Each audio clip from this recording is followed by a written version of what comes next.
जर नवीन वर्षात भीमाशंकरला जाण्याचा प्लॅन करत असाल तर ही बातमी तुमच्यासाठी आहे, कारण 12 ज्योतिर्लिंगांपैकी एक आणि लाखो भाविकांचं श्रद्धास्थान असलेल्या श्री क्षेत्र भीमाशंकर मंदिराबाबत एक महत्त्वाचा निर्णय घेण्यात आलाय। 1 जानेवारी 2026 पासून पुढील 3 महिने भाविकांना मुख्य मंदिरात प्रत्यक्ष दर्शन घेता येणार नाहीये, कारण मंदिराच्या विकास कामांसाठी मंदिर प्रशासनानं हा निर्णय घेतलाय।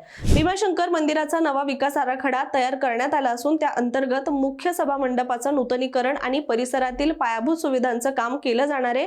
या काळात मोठी यंत्रसामग्री आणि बांधकाम साहित्याची वर्दळ असणार असल्यामुळे भाविकांच्या सुरक्षिततेसाठी दर्शन तात्पुरतं बंद ठेवण्यात आलंय। त्यामुळे ही बंदी 1 जानेवारी 2026 पासून अंदाजे 3 महिने लागू राहणार असं म्हटलं गेलंय।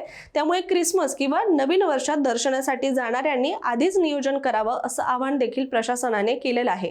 प्रशासनाच्या म्हणण्यानुसार काम पूर्ण झाल्यानंतर भाविकांना अधिक सुरक्षित, सोयीस्कर आणि व्यवस्थित दर्शनाची सुविधा मिळेल। त्यामुळे भीमाशंकर मंदिर दर्शन घ्यायचं असेल तर 31 डिसेंबर 2025 पूर्वीच नियोजन करा असं देखील म्हटलं गेलंय।